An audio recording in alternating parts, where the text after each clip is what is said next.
Hello, everyone. It's New Year's Eve, except for those of you in places like Australia and New Zealand, where I believe it's already 2019. But for most of the world, it's still 2018. And of course, what can one associate with New Year's celebrations more than fireworks? But here in Germany, some of you might have heard, there's been a lot of controversy this year. Some people have been talking about banning fireworks in some of the city centers because of, I guess, primarily environmental reasons, because it releases a lot of fine particulate matter into the air, and also the noise can be seen as a disturbance to people and animals and things like that. So I thought, well, this year let's celebrate the new year the best possible way with DOS games. So today I want to go ahead and for New Year's play a game which doesn't really have a lot to do with New Year's celebrations specifically, but I'll get to why I wanted to play this game a little bit later. Let's go ahead and quickly take a look at the documentation here. It comes with an airlift.doc file. And here you can see basic information about the game. Yeah, it's a remake of Choplifter, which was indeed very popular on Atari and Apple II platforms in the early 1980s. And yeah, it's actually a very good. It's a really good DOS remake of Choplifter. So the basic controls are very simple: up, down, left, right, and then control rotates your helicopter around, and space bar shoots. That's it.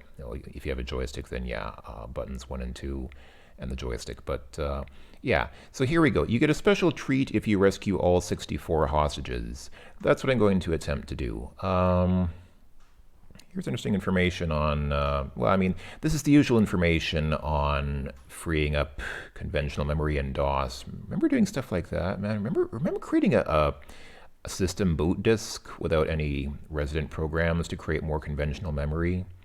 Man, that was... it's been a while since I've had to do that, thank goodness.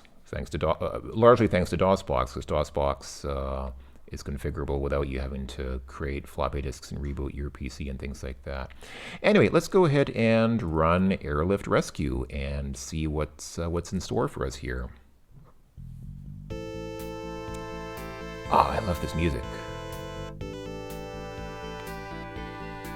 Your mission is to rescue hostages. Pretty straightforward.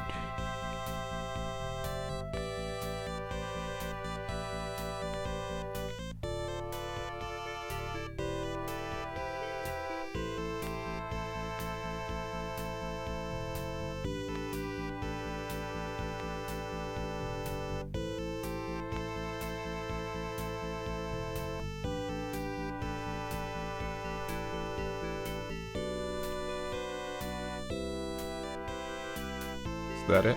I think this just repeats now. Okay, let's go ahead and start the game. So this is the game. You already saw pretty much how it goes, but yeah, the idea is very simple.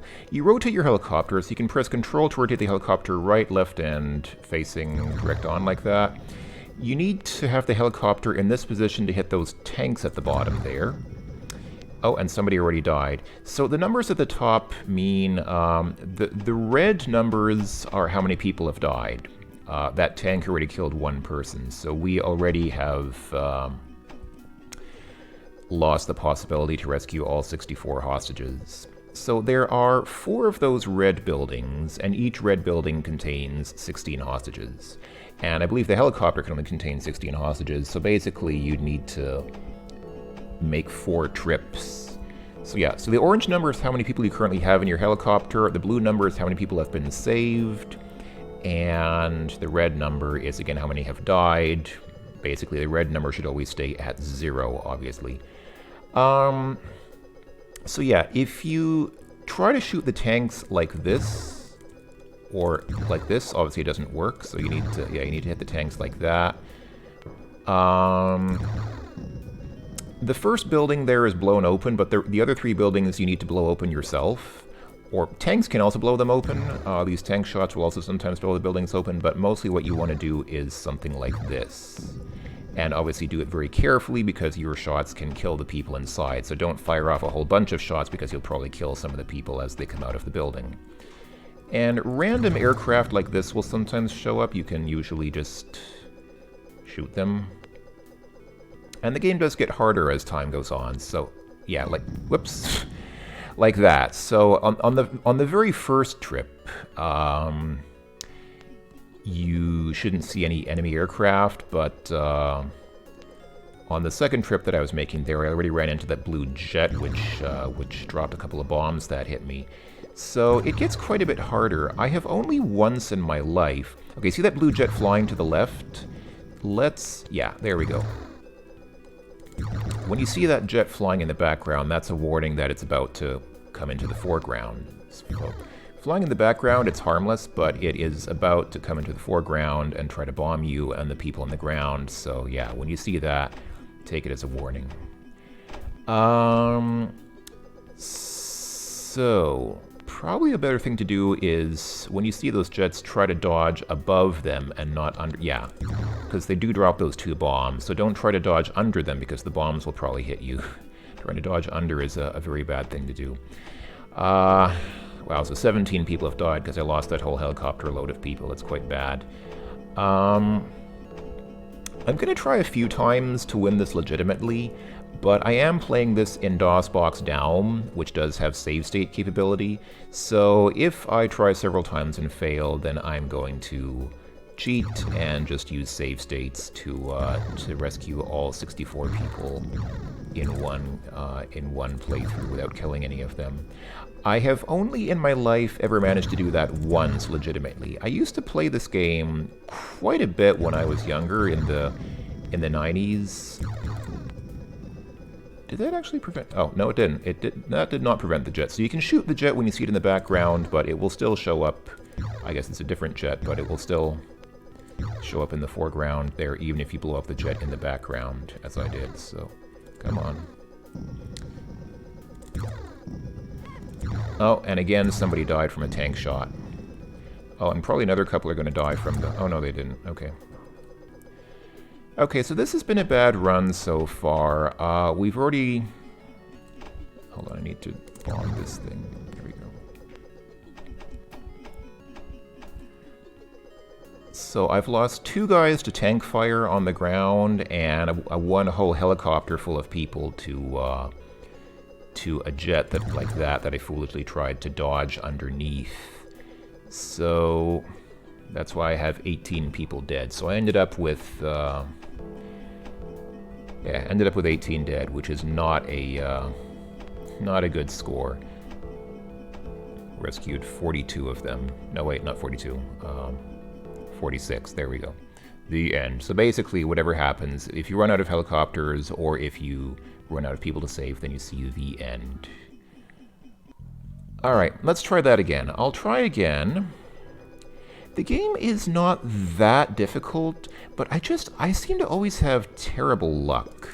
And like you saw with the tanks, the problem is those tanks can kill these guys before you even have a chance to get them. The enemy aircraft are sometimes easier to deal with because you usually get a little bit of warning at least when they're coming. And those jets are quite menacing, but they will usually only show up when you're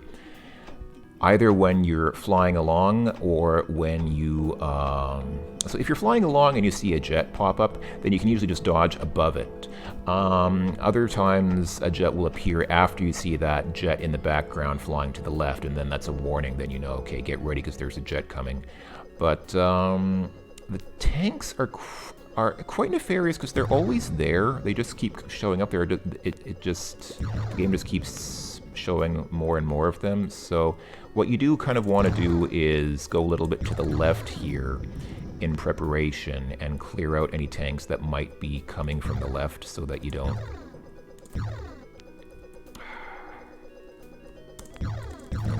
What are these, flying saucers or something? Those flying saucers are sometimes quite annoying. Ah, come on, that landed right in front of the gray door. That should have blown the building open.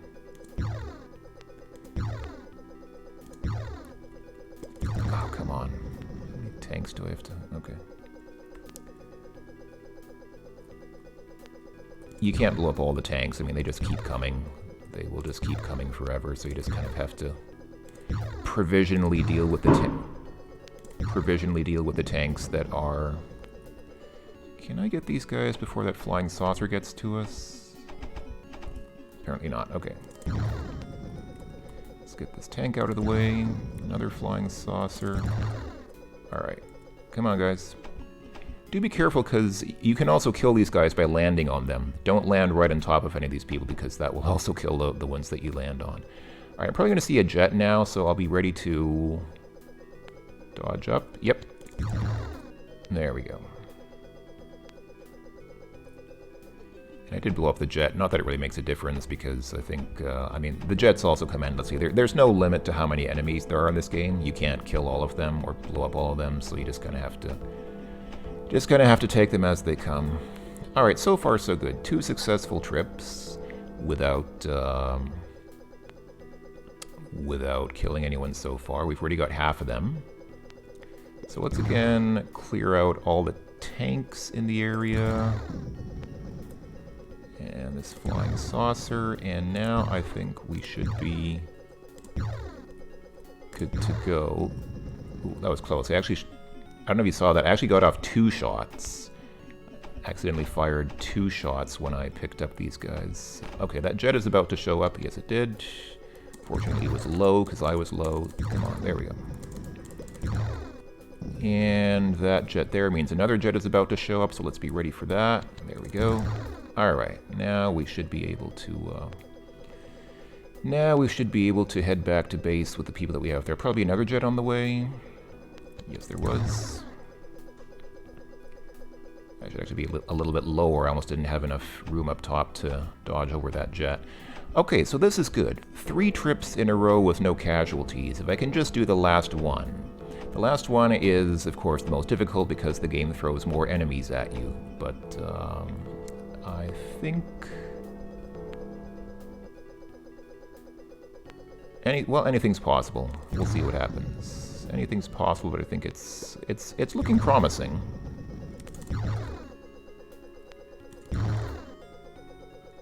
But I always seem to just somehow get messed up at the very end by some stupid thing, some stupid event of bad luck that, Alright, so again, want to clear the area here, make another jet. Yeah, this is the thing, they just keep coming. These jets and tanks just keep coming. Eventually you just have to...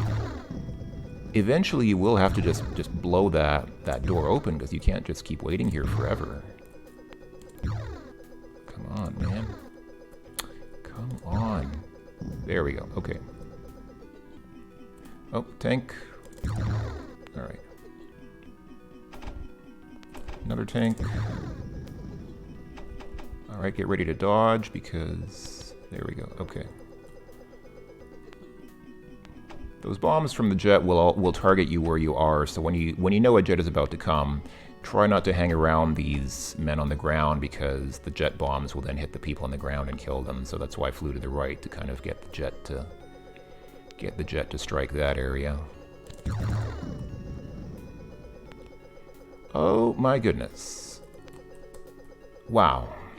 I think, like I said, I think this is only the second time in my life that I have legitimately managed to beat this game without using save states. I just always have terrible luck. I always get messed up by something stupid in the end. But we are about to see what happens when you rescue... Yeah. Smiley face appears on the sun, a bird flies by, and then this happens. So, there you go. This is the environmentally friendly way to enjoy fireworks. So remember, when you have New Year's celebrations, don't forget to play Airlift Rescue and do a perfect run of the game and rescue all 64 people, because then you can enjoy fireworks without having to pay the money for, you know, because fireworks, like real fireworks, can be expensive. And again, they're not environmentally friendly. They release a lot of dust and particulate matter and noise pollution and things like that, and they disturb the wildlife. So yeah, this is the best way to. And really, I mean, this is more fun than real fireworks anyway. I really like this game. You know, I have to say, I really love a lot of things about Airlift Rescue. I mean, first of all, Choplifter is a great game in the first place. So that they remade it for DOS, is what was a good idea. But then a lot of little touches, like the sound effects. The sound effects are simple, but they're very effective. And then I love the music. One of my favorite things about this game, I think, is the background music. I don't know if you noticed, but just during the game, there's this very subtle. The background music is very subtle, but it's definitely there, and it's really good. Like, it's really good background music that doesn't distract you, but just lends a nice little atmosphere so that you're not playing in silence or with just the sound effects. So, yeah. So without the music, this would be a good game, but the music elevates Airlift Rescue, I think, to being a sublime game. It's not just a good game, it's a great game. It's a fantastic DOS game. I've been playing this for more than 20 years, and it's still just a really great experience each time. So yeah, that's that. Let's see if I just... There we go. If you press escape, then it gives you this message, and it quits the game. There you go. So, that was that. Ladies and gentlemen, this has been Airlift Rescue. Thank you for watching, everyone, and I wish all of you a Happy New Year, Happy 2019, and yeah, thanks for watching. Hope that you enjoyed this look at a wonderful Choplifter remake and a wonderful representation of DOS-based fireworks. I hope to see you folks several times again in 2019 with new videos for various other DOS games, and not only DOS games, but probably mostly DOS games. So yeah, we'll see what happens. I will talk to you folks then. I'll see you folks later. Until then, once again, happy holidays, happy New Year, and yeah, take care of yourselves. I will see you folks later.